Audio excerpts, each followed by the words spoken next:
Buenos días a todos, mi nombre es Cristian Cortés. Hoy voy a estar apoyando a la ingeniera Guillermina Luna en el curso de protección radiológica, particularmente con el tema de características de las fuentes radiactivas.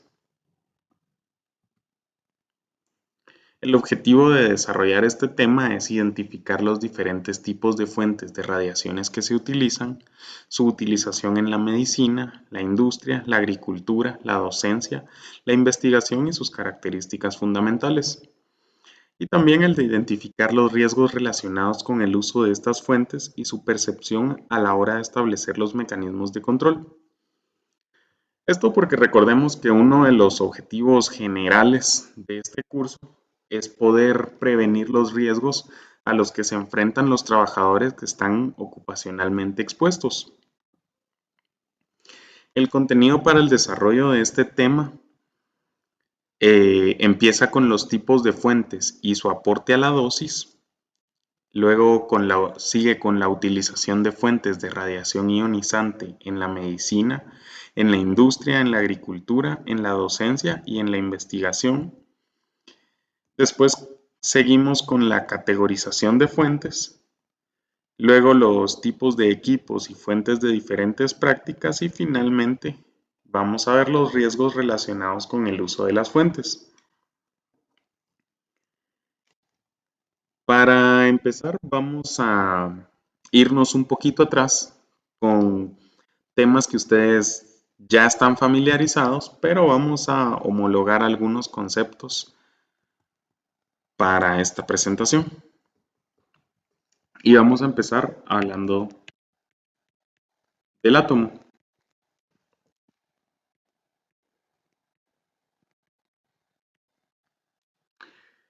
El primer científico en plantear la existencia del átomo fue Dalton.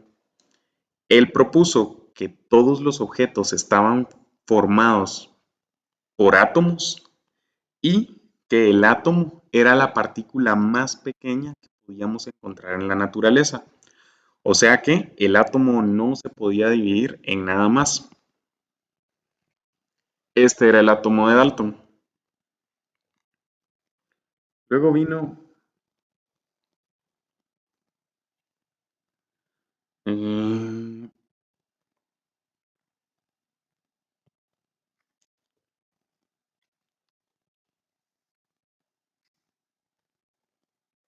luego vino Thomson y él planteó un modelo en el que ya se identificaban cargas positivas y cargas negativas.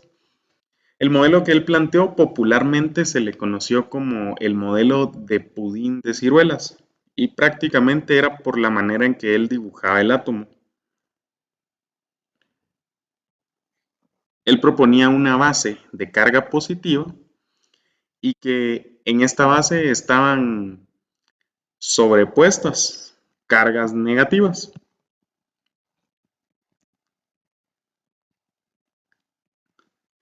Y por esta forma de dibujar el átomo fue que se le dio el nombre de pudín de ciruelas.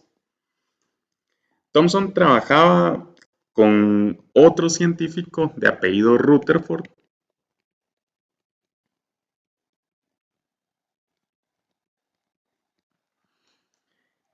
que también planteó otro modelo del átomo.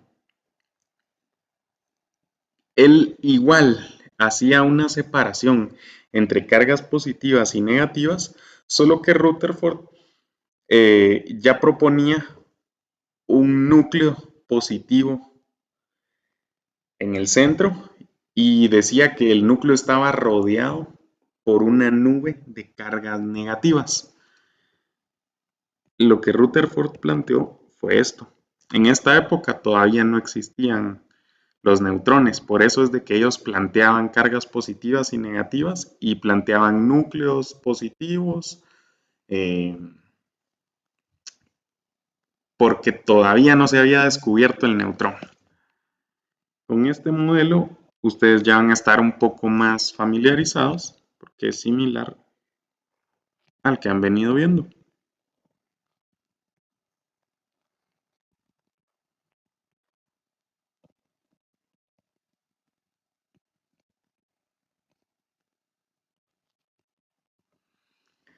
Acá ya se puede ver un átomo con una carga positiva centralizada y varias cargas negativas que se mantienen alrededor de él. Ellos decidieron hacer un experimento para ver cuál de los dos modelos atómicos era el correcto. Y lo que ellos hicieron fue empezar a disparar partículas. Estas partículas ya eran radiactivas porque Rutherford había planteado las partículas alfa y las partículas beta. Las partículas alfa se componían de 2 protones y de 2 electrones, y las partículas beta eran electrones. Entonces ellos utilizaron una fuente, montaron un experimento que partía de una fuente que emitía partículas alfa. Esta fuente atravesaba 2 láminas de plomo y finalmente las partículas que lograban llegaban a una lámina de oro.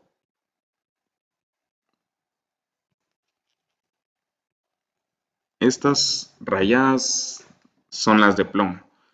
Entonces las partículas atravesaban las partículas de plomo, llegaban a la lámina de oro y habían algunas partículas que seguían la trayectoria, salían del otro lado exactamente igual que como habían entrado.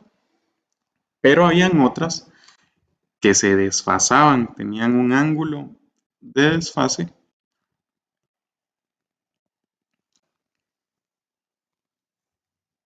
y lo que ellos proponían, lo que ellos predecían era que había cierta cantidad de partículas que salía desfasada más de 90 grados. Para medir esto, lo que ellos hicieron fue poner aquí una pantalla en la que las partículas impactaban en diferentes partes y un microscopio. Con este microscopio, ellos empezaron a contar cuántas partículas se desfasaban más de 90 grados de su trayectoria original. Thomson planteaba que era una de cada 1.000 millones de partículas que se disparaban, mientras que Rutherford planteaba que era una de cada 8.000 partículas, más o menos. Y al final, bueno, ellos hacían sus cálculos en base a la interacción de las partículas con el campo magnético que generaba la lámina de oro. Esa era la idea de tener la lámina de oro, era aprovechar las propiedades electromagnéticas de este material para poder contabilizar las partículas desfasadas, porque todo dependía de la interacción con el núcleo positivo. Para entender esto un poquito mejor, vamos a hacer un paréntesis.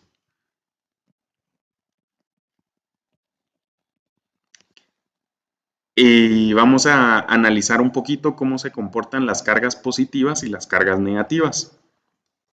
Las cargas positivas se les dice fuentes y a las cargas negativas se les conoce como sumideros.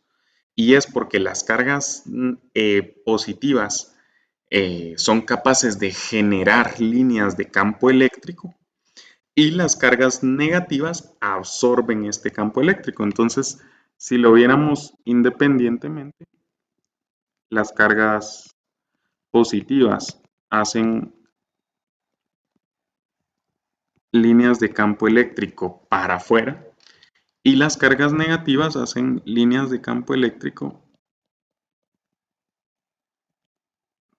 para adentro. ¿Cuál es la relación en este punto?